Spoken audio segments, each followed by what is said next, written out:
Hello, in this video we are going to see how the decisions of investment are made in the Shark Tank. Remember, investment is Shark's own prerogative and they may be considering a multitude of other things as well, but this video illustrates what I think is important while making the decisioning. They are looking for growth companies, the companies which are growing and which would lead to making money.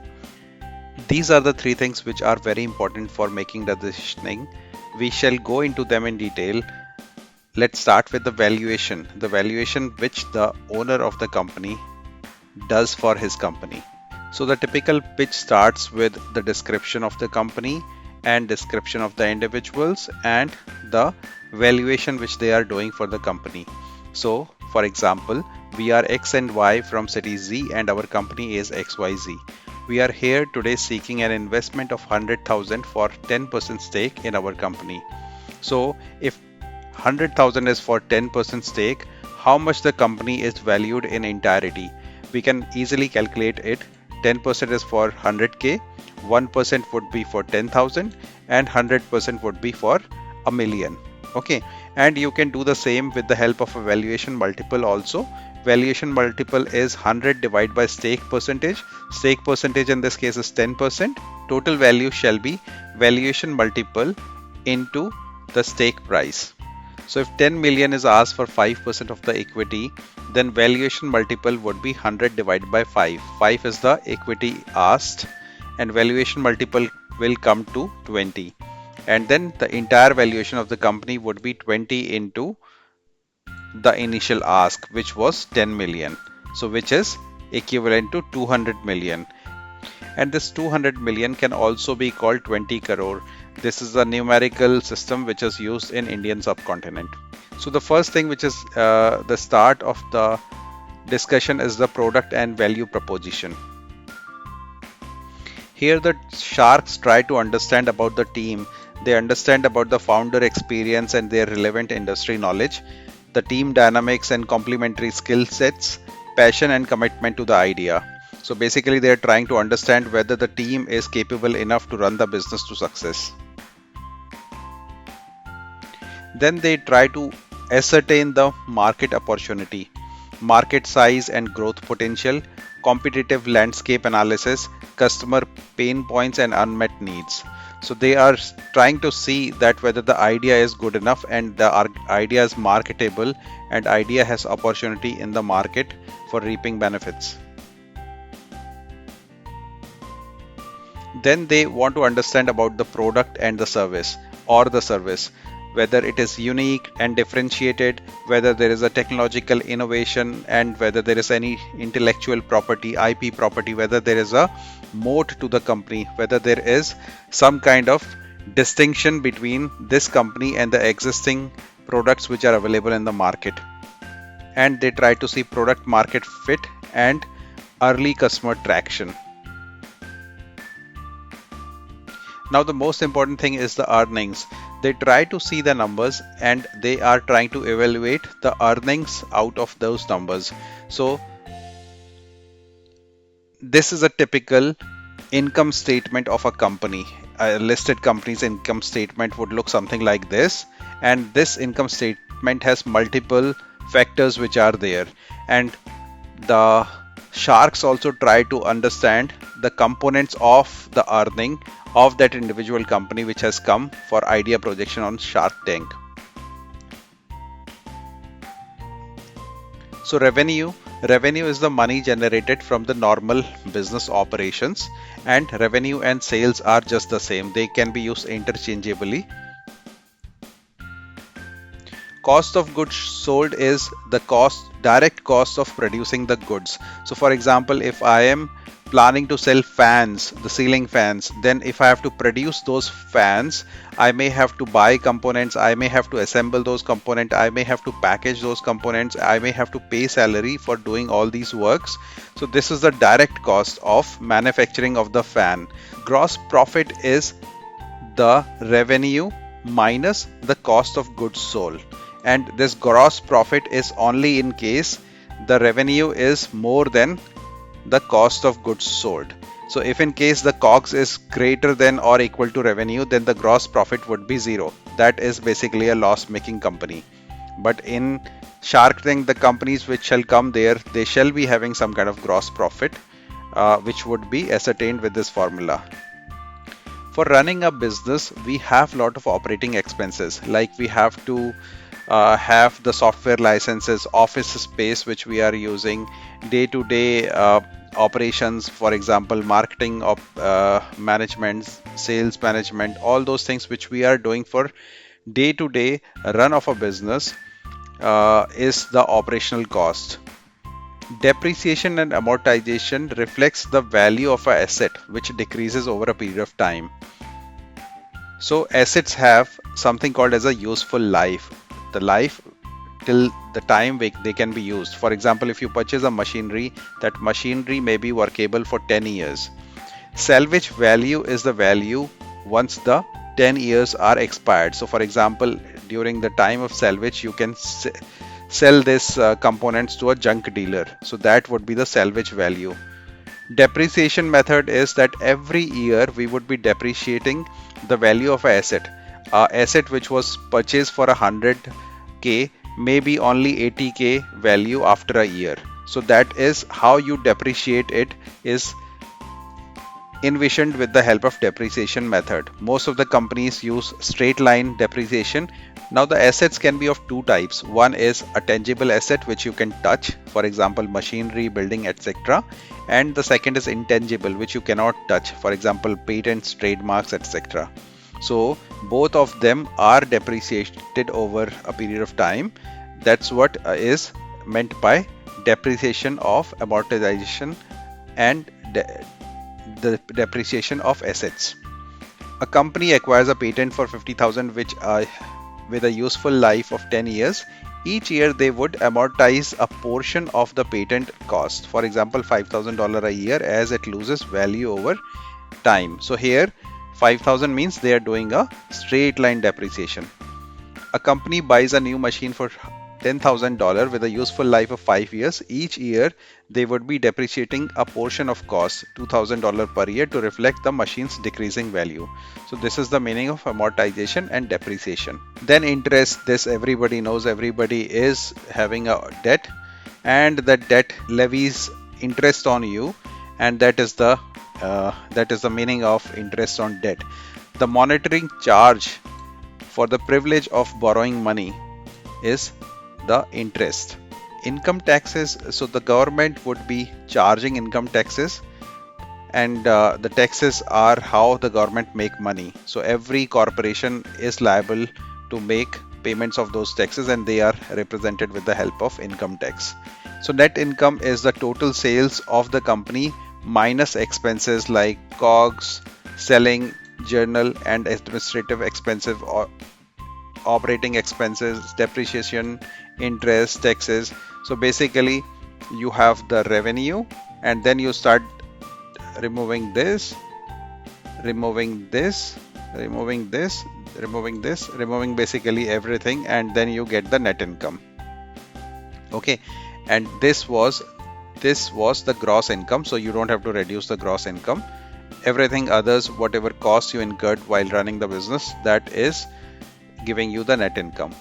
So again, if we see the income statement one more time, this is giving you the net sales, which is the revenue which you make, and this is also called the top line because it's in the top of an income statement. Revenue is also referred as a top line of a income statement. And then you may be having COGS. If you subtract net sales minus COGS, you will get the gross profit. And then you have all these operating expenses which are there.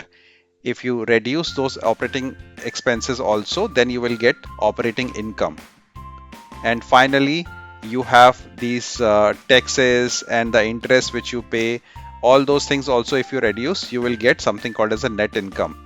This is also called bottom line because it's the bottom line of an income statement. Now this is something the sharks are very interested on. This is called earnings before interest, taxes, depreciation and amortization. So what this means is the operating income plus the depreciation and amortization is the EBITDA. Okay, so What is the operating income? Operating income is this. Okay, operating income is gross income minus the operating expenses. In the operating income, if you add this depreciation and amortization, you will get the EBITDA.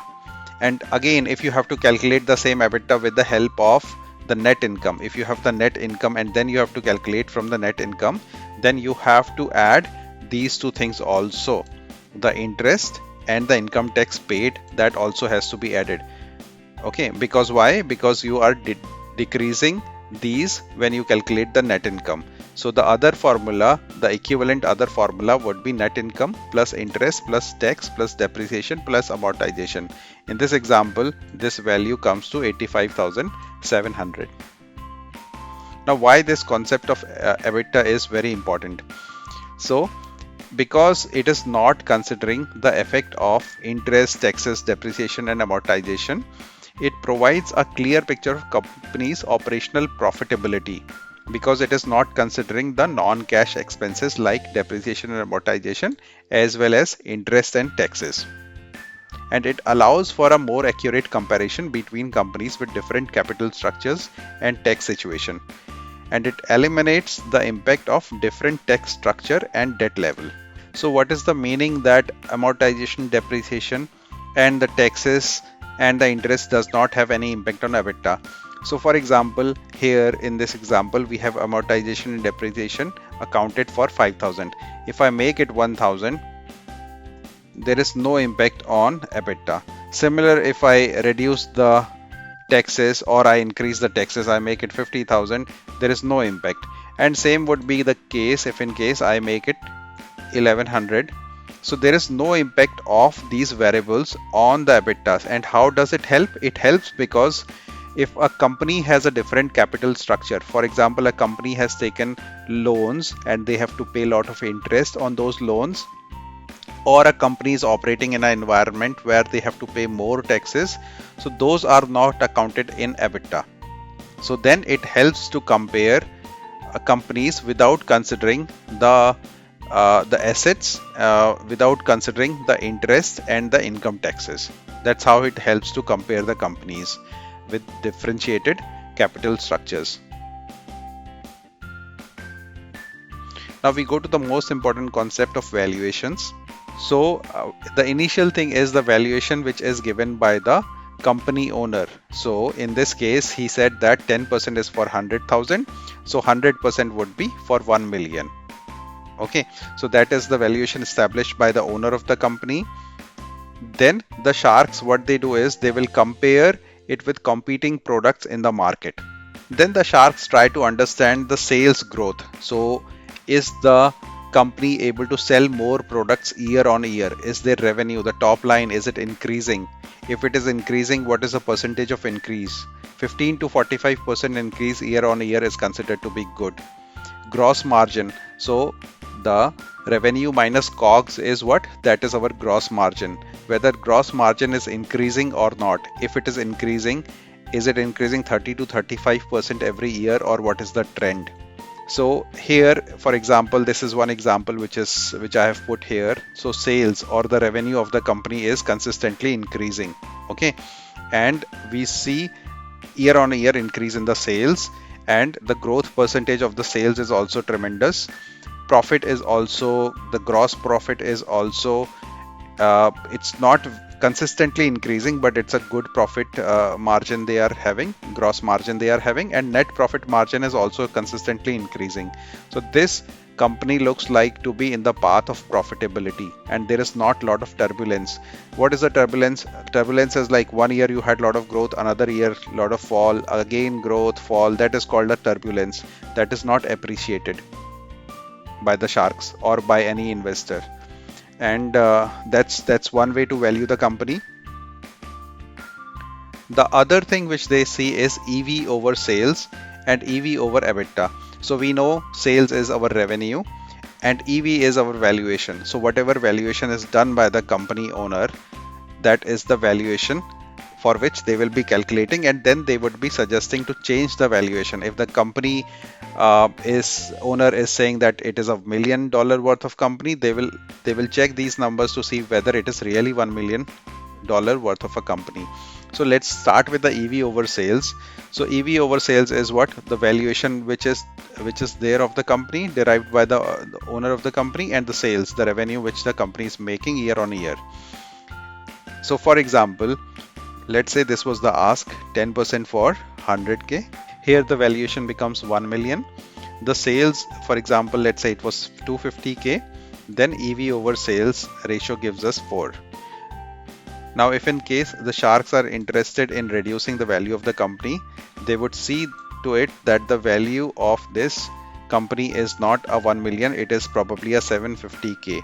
And how did they arrive at a 750k? They did 3 into sales, because they wanted to have this EV over sales as 3. So they did 3 into sales, and they arrived at a valuation of 750,000.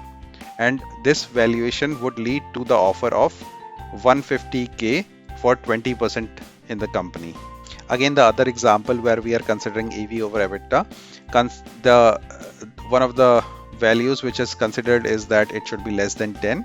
Again, the ask could be similar. The owner is asking for a 10% for 100k.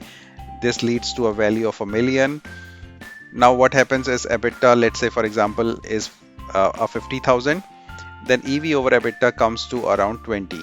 Now Shark would say that I want a EV over EBITDA of 10. In that case, what he'll do is he will multiply 10 by the EBITDA. So if he multiplies this and this, he will arrive at a value of 500,000.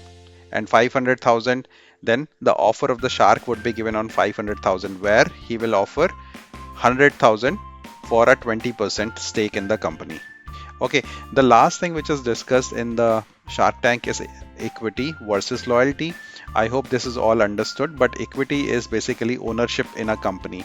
So if you own a company, company makes profit, it is your profit. Company makes loss, it is your loss. Company can go to zero, your investment also goes to zero. Royalty is different. Royalty is a percentage of company sales which the shark receives. So if there is a sale which is happening, they arrive at a percentage. So for every sale, they will get that amount of money. So if there is a 1% royalty for every product sold for $100, the shark shall receive $1. If the company is making sales, the shark can recover the money even when the company is making losses. But if the company is not making sales, they will lose the money. So before I conclude, let's see one of the missed opportunity on Shark Tank. So what happened? Jemmy Spinoff, the founder of Ring, he pitched his Wi-Fi video doorbell, and this is what was his offer: 700k for the 10% stake in the company. And Siminoff left the show without a deal. He was not offered any deal, and he left the show without a deal. And Ring became very successful company, and it was purchased by Amazon in 2018 for 1 billion. So what is the impact? If the shark had invested 700k, would have become 100 million. Why 100 million? Because 10% of 1 billion is 100 million. So their investment would have resulted in 100 million value, and this would have meant that they would have got a multiplier wherein their investment became 142 times in 5 years. Okay, with this I'll conclude. Thank you very much.